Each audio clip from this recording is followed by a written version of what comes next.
Today we are going to do a discussion about the subtle body, which is also called as the Antakaran Sarir.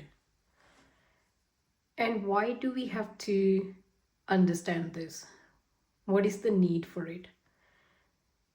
Now, first of all, I have a question for you that think about this mind, think about intellect. Would you say that this mind, this intellect, is only present in a Sikh, in a Muslim, in a Christian, in a Hindu, or someone who doesn't believe in God or doesn't follow any religion? It could be any human being. So the truth is, it is present in each one of us. And as human beings, we have this intellect, which we can do discussion of. We can reflect on things. We can take pause in our life and do vichar of that. So that's exactly what we are doing today. We are going to understand our own self. First of all, it's important to understand by breaking everything into small and bits pieces, into sections. Now we all know, we say things like, my mind is at peace, my mind is restless, I'm overthinking, I'm feeling joyful, I'm feeling emotional, I'm feeling happy, I'm feeling sad, I'm experiencing joy or suffering. So most of us, definitely we have experienced all these things. And that's why it's so important to understand, first of all, who we are. And in order to understand who we are, we need to understand mind as well. We need to know what mind is really. So that's why physical body, as we can see, we all know the physical body that we have. But within the physical body, there is the subtle body. So let's go through this information. The mind, which is called man, so it's a combination of thoughts. Now it has desires in it. The mind says, I want this or I don't want this. And it's always, there are constant thinking, thoughts being formed there. Now, when you were born, at certain age, your parents gave you this information that this is your name.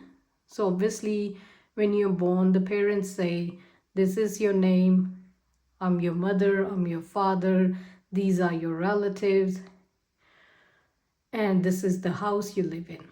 So what's happening here is all the information is being sent to the mind. From birth to whatever age you are right now, you have been given this information. And how is this information being processed? We call it's called Gyan Indriya, the senses. So all this information that's perceived, it's either we look at things, we hear about it. Now, let's say even for this video, you're listening to this information. And chances are, while you're listening to this video, this information, your mind is already constantly saying something. So let's take a very practical example. While you're listening to my voice, watching this video through your eyes, your intellect is already deciding whether this is useful to you, whether I need to watch it, is it boring, why do I have to watch it? I'm gonna skip this video. Or it might be saying, you know what, I'm gonna continue watching this video. Let's see what this is about. So that decision making is already happening as we are talking. And that's one part of the subtle body, which is the decision making capacity. Now notice this, we're always doing this.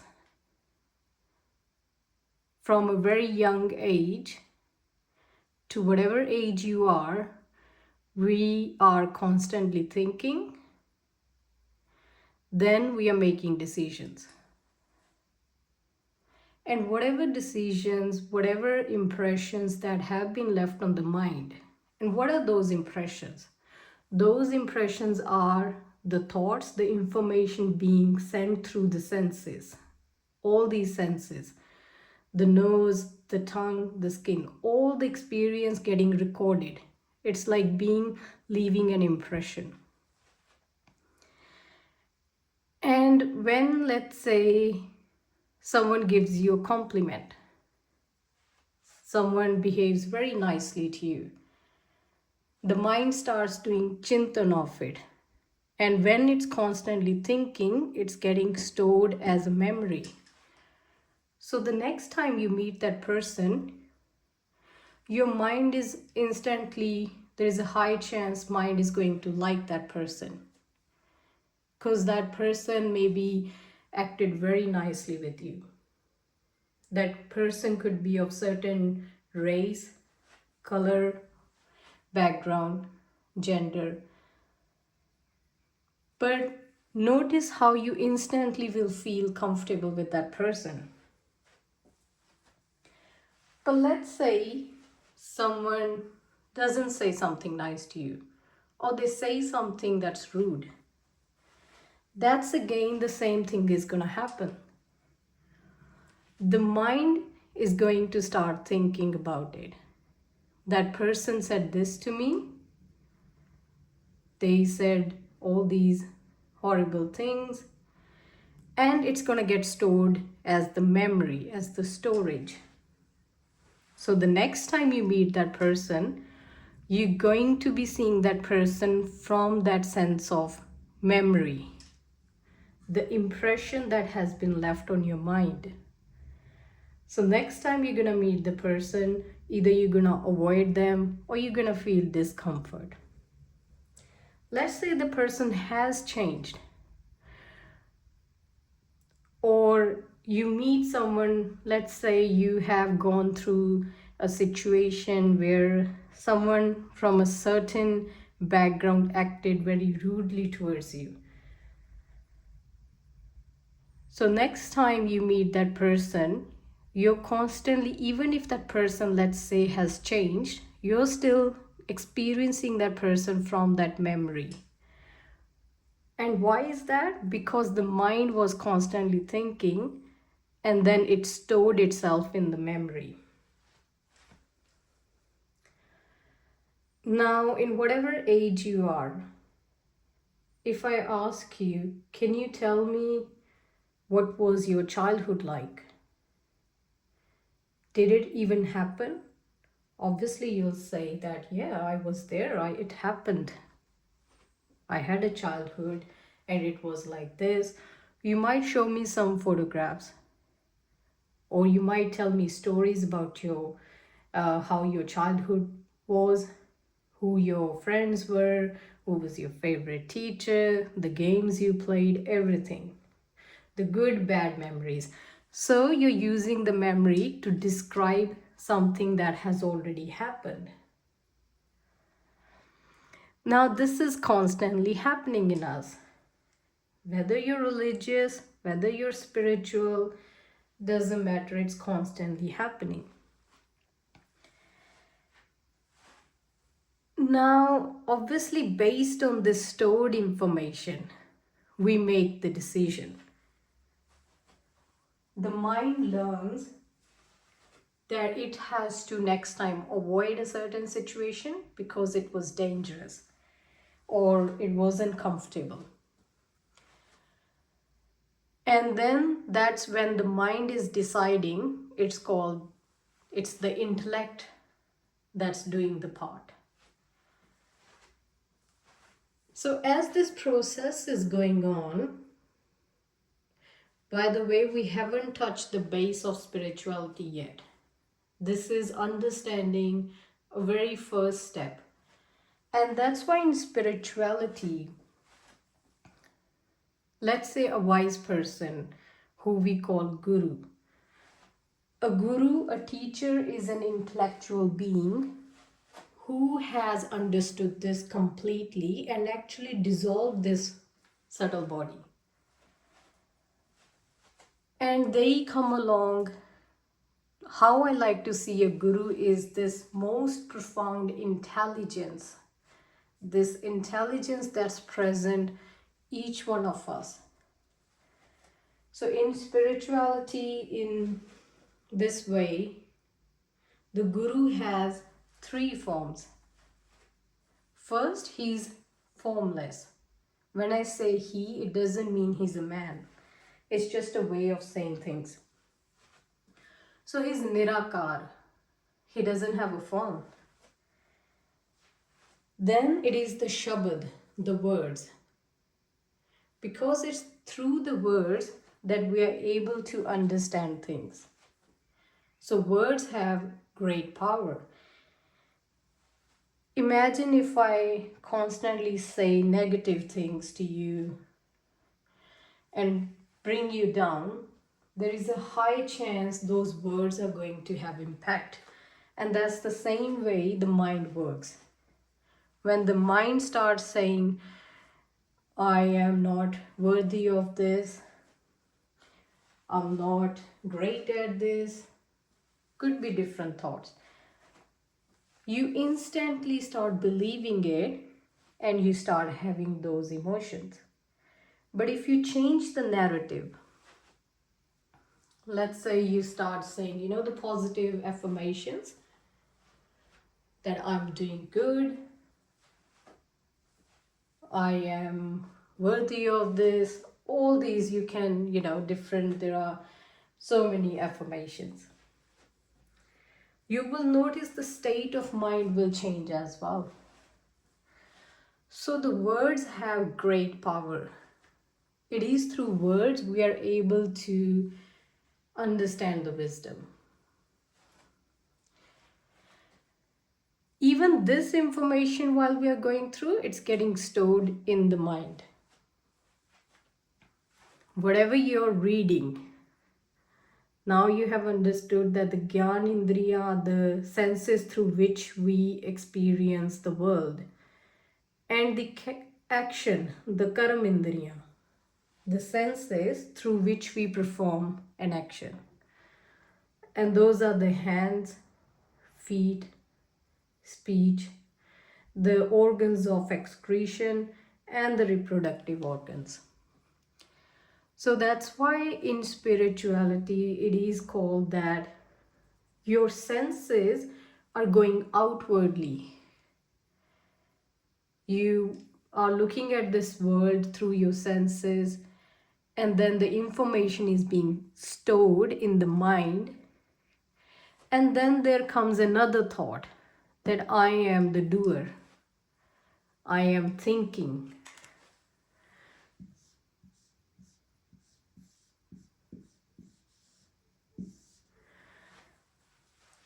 So this is a very interesting word.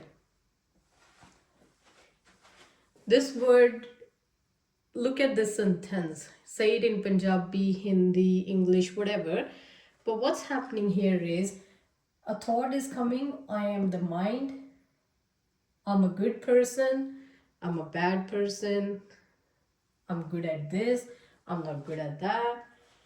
I have a family. I have friends. I don't like this person. I really like this person. So this is constantly happening as well. The intellect is doing, I'm going to do this or I'm not going to do this. And again, this is getting stored.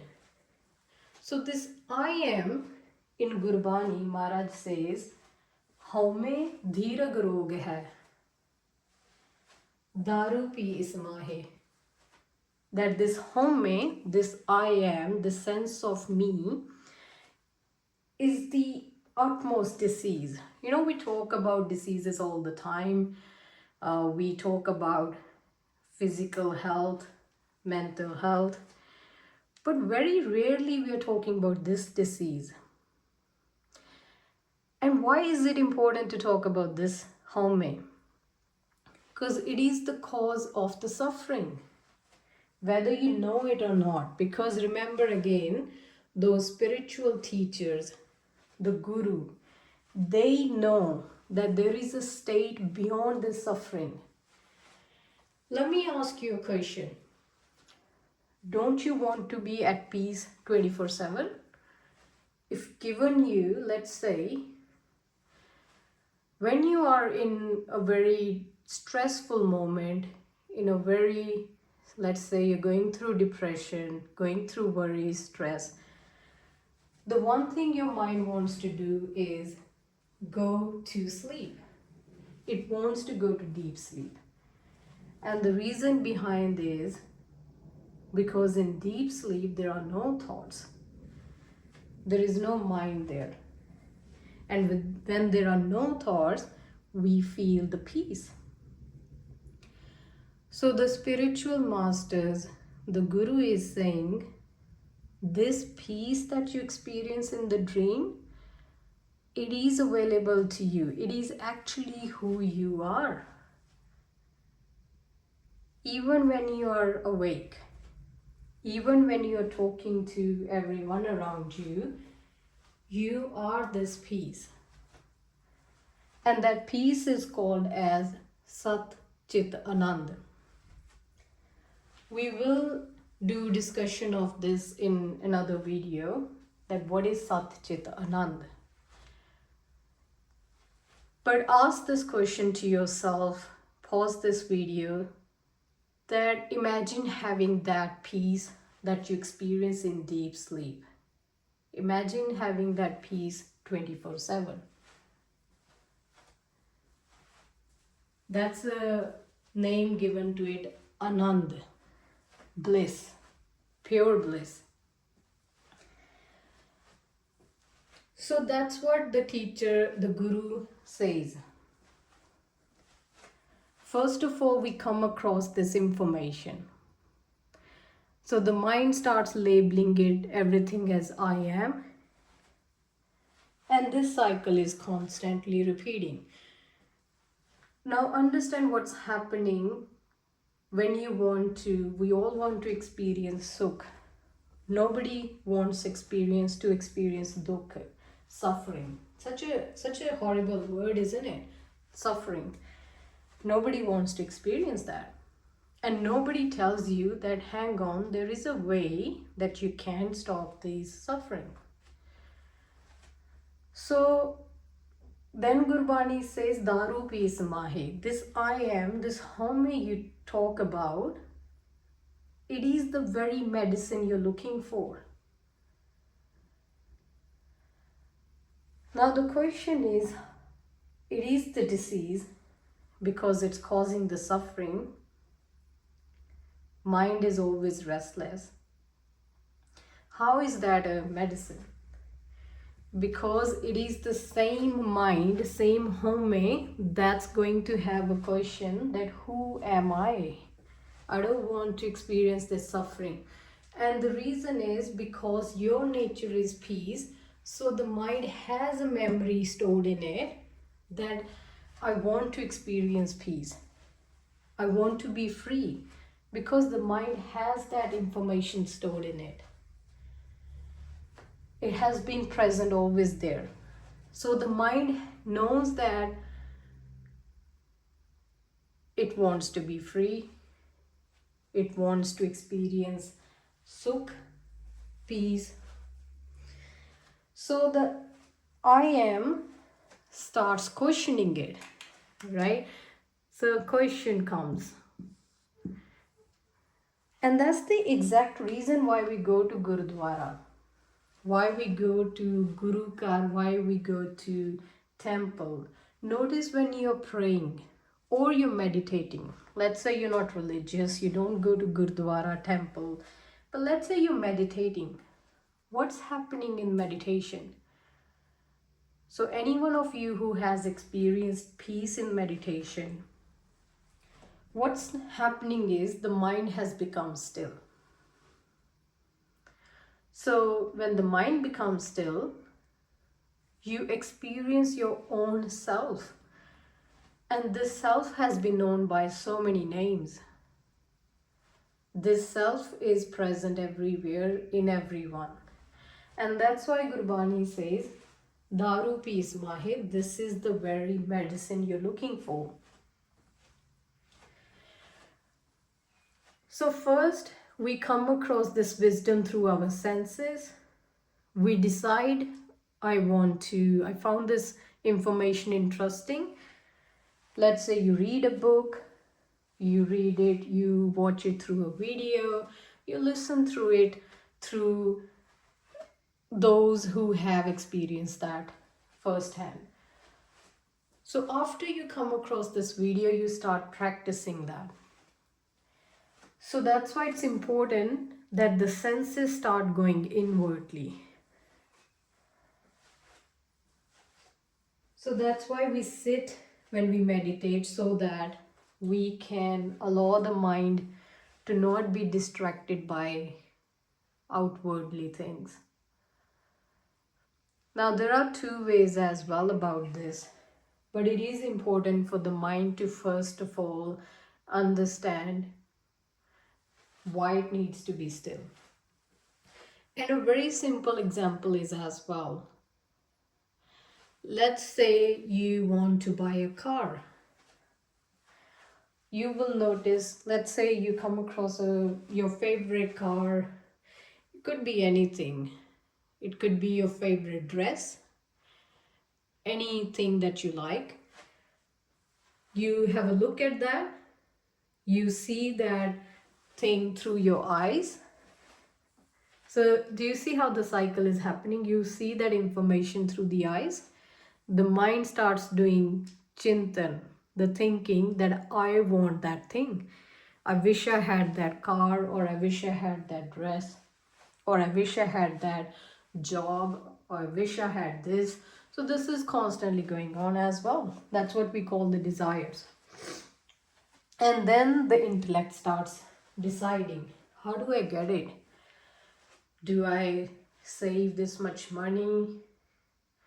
Do you take a loan? If it's an expensive car, you might think about it. And when you finally, what you do, you come up with a plan that I'm gonna save this much money.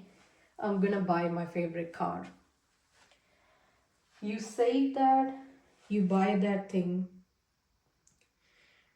And for some time, for a very short period of time, you experience joy. Now, the reason again you are experiencing joy after achieving that thing, after obtaining that thing, is because the mind became still again. So instead of wandering here and there, the mind achieved its goal, and then for a very short period of time it becomes still. But then again, after some time, that excitement fades away and the mind starts wandering again. So again, I would say take a pause here and ask yourself isn't that what's going on? So when it happens in that way, the cycle is going on. And let's say someone takes away that car from you. Let's say you're not able to pay that debt. Let's say someone hits you or scratches the car. You obviously experience stress because that thing that you attached yourself to got destroyed or was taken away from you. And in that moment you experience dukh, pain, suffering. And again this cycle is going on. But the truth is, there is a way to not experience this cycle. And that is where it's so important to know this I. It is the mind that's experiencing dukh and sukh. It's deciding and storing everything. It is the mind that's calling itself as I am the doer, I am the thinker. Beyond this is the self, which we call as Atma, Paramatma, the consciousness. Now let's say when you go to sleep, you have a dream. And let's say you have a bad dream. Then chances are when you wake up, you're gonna say, it was such a bad dream, I don't want to experience it again. Or let's say then you have a very nice dream. Then you're gonna wake up and you're gonna say, it was actually a very nice dream. I want to go back to sleep so I can experience it again. So in the same way, let's say after you have a deep sleep, the next day you wake up, something in you tells you that you had a great sleep. You wake up and you say, I had an amazing sleep. I didn't know where I was sleeping. ਮੈਨੂੰ ਪਤਾ ਹੀ ਨਹੀਂ ਲੱਗਾ body ਕਿੱਥੇ ਸੀ, ਮਤਲਬ ਮੈਂ ਕਿੱਥੇ ਸੀ, ਤੇ ਬੜੀ ਵਧੀਆ ਨੀਂਦ ਆਈ, right? We say these things. Now there is the self that's telling you, there is something in you that's telling you, that intelligence, that you had a deep sleep. And that's what Atma is. That same consciousness is always present. That's why the home has become the medicine, because from the worldly distractions, the home has become tired.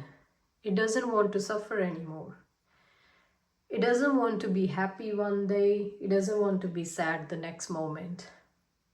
It doesn't want to be frustrated. Think about it. Think about, I want you to genuinely stop this video and think that, are you experiencing peace right now? How is your mind right now? Are there any worries, or is your mind absolutely still in a blissful state? Notice what the mind is doing. So that's exactly what spirituality, adhyatam, call it whatever you want to, is teaching us. And we have been given this, we have this beautiful opportunity, because just like how we are discussing through this video, we can do discussion about it, we can read Gurbani, we can read those spiritual texts, we can talk to those people who have experienced this thing, and we can escape this cycle of dukh and sukh. The question for you is, do you really want to experience the peace, or are you happy with this constant cycle of one day feeling overwhelmed, one day feeling joy, one day feeling agitated, one day going into depression, one day feeling anxiety, one day feeling pleasure? If you're absolutely okay with that, by all means continue doing that. But the truth is, one day your body is going to get old. And when the body is going to get old, you're gonna start questioning these things more. It's gonna be, it's not that it's not possible at that time. It is possible. Again, great spiritual masters have shown us that it can be possible at any age. However, I just want to ask, why not start early? In a world of social media, when we are receiving so much information for that pleasure, why not use this time to unlock this, find this thing, realize who we are, so we can actually be in this state of bliss 24/7, because that is possible. Gurus, spiritual teachers, masters, they have shown us. They did not run away from the world, they did not hide themselves. They openly traveled around the world. They openly spent time with their family. They openly shared this wisdom without running away from anywhere or anyone.